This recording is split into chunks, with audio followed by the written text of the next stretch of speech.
Νικόλαος Πλαστήρας γεννήθηκε στο Μορφοβούνι της Καρδίτσας το 1883 και ήταν γιος φτωχής οικογένειας. Ο πατέρας του Χρήστος Πλαστήρας ήταν ράφτης και η μητέρα του Στυλιανή η Φάτρα.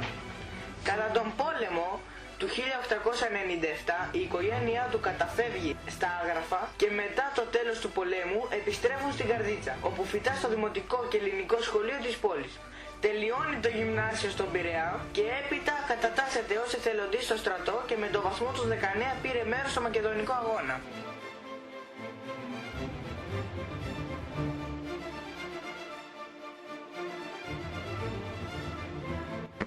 Συμμετείχε στο στρατιωτικό σύνδεσμο που έκανε το κίνημα στο Γουδί το 1909 και έφερε στην εξουσία τον Ελευθέριο Βενιζέλο. Το 1912 αποφυτά από τη Σχολή Υπαξιωματικότητας Κέρκυρας με το βαθμό του Ανθιπολοχαγού και με αυτόν τον βαθμό παίρνει μέρος στους Βαλκανικούς πολέμους, όπου διακρίθηκε σε πολλές μάχες. Οι συμπολεμιστές του για τις πολεμικές του αρετές τον ονόμασαν Μαύρο Καβαλάρι.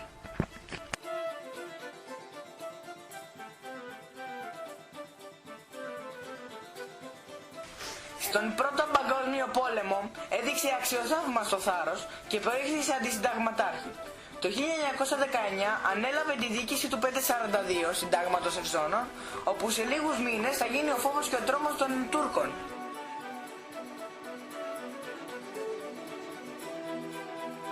Στις 2 Μαΐου του 1919 ο ελληνικός στρατός αποβιβάζεται στη Σμύρνη και προελάβει στα εδώτερα της Μικράς Ασίας, όπου έρχεται σε πολλές συγκρούσεις με τον τουρκικό στρατό, μα κάθε αντίσταση κάμπτεται.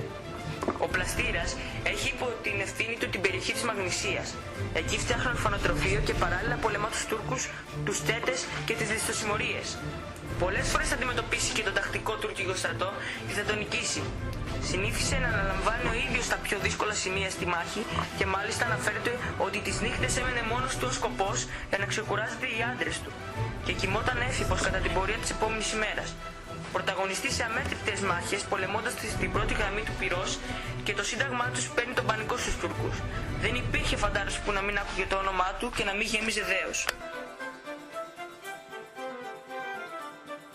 Οι Τούρκοι από την πρώτη στιγμή αναγνώρισαν τις πολεμικές του ικανότητες.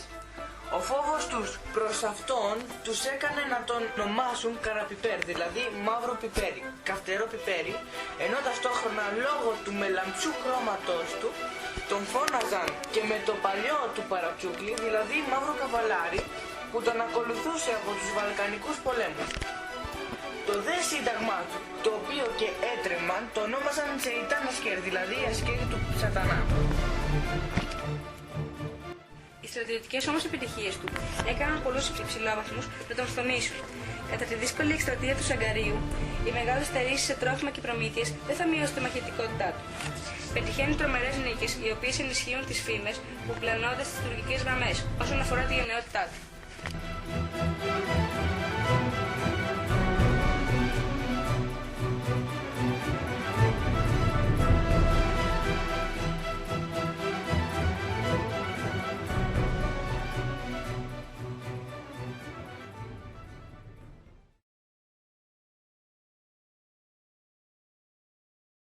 Το 1922 γίνεται η τουρκική αντεπίθεση στις εξασθενημένες και αβοήθητες από το αρχηγείο στρατού μονάδες μας.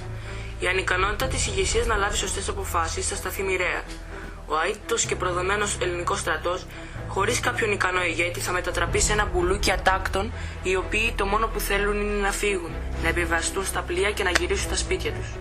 Φωτεινή εξαίρεση αποτελεί το 542 σύνταγμα του Πλαστήρα, το οποίο υποχωρεί χωρίς να τραπεί σε άτακτη φυγή.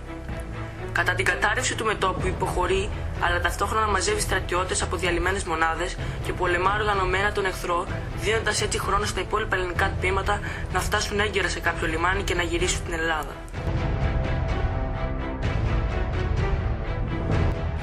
Πολεμώντας και αναχαιτίζοντας ολόκληρες μεραρχίες, θα φτάσει στο Τζεσμέ, όπου εκεί επιβιβάζονται οι στρατιώτες στα πλοία και μαζί παίρνουν και σωρούς χιλιάδες πρόσφυγες. Λέγεται ότι τα τελευταία του λόγια που είπε στους Έλληνες, που δεν ήθελαν να εγκαταλείψουν τα σπίτια τους, ήταν «Θα συλληπούμε, διότι τα δεινά σας θα είναι μεγάλα». Και πραγματικά η σφαγή που ακολούθησε ήταν πέρα από κάθε φαντασία.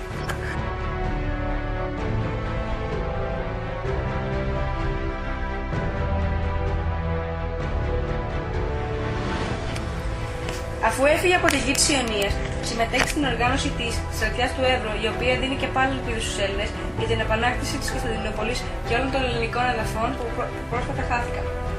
Μετά όμως από την επέμβαση των μεγάλων δυνάμεων, θα απαγορευτεί κάθε τέτοια ενέργεια, προκαλώντας μεγάλη απορία, η οποία μένει αναπάρτη μέχρι και σήμερα. Έτσι, άδοξα θα τελειώσει η μικρασιατική εκστρατεία και το Σύνταγμα Πέρι 42 του Πλαστήρα. Στις 11 Σεπτεμβρίου του 1922, ηγείται της Επαναστατικής Επιτροπής μαζί με τον Στυλιανό Φωκά και τον Αντιπλήρχο Δημήτριο Φωκά, οι οποίοι θα προσπαθήσουν να ξανασταθεί η Ελλάδα στα πόδια της. Παράλληλα, ο λόγω θέσεως αναγκαστικά ενεπλάκη στη δίκη των 6, οι οποίοι ως υπεύθυνοι για την μικρασιατική καταστροφή καταδικάστηκαν σε θάνατο.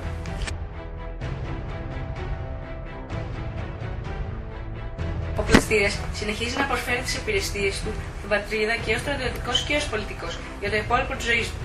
Ήταν πραγματικά γενναίος, έντιμος και πάνω απ' όλα έβαζε την Ελλάδα και το δίκαιο.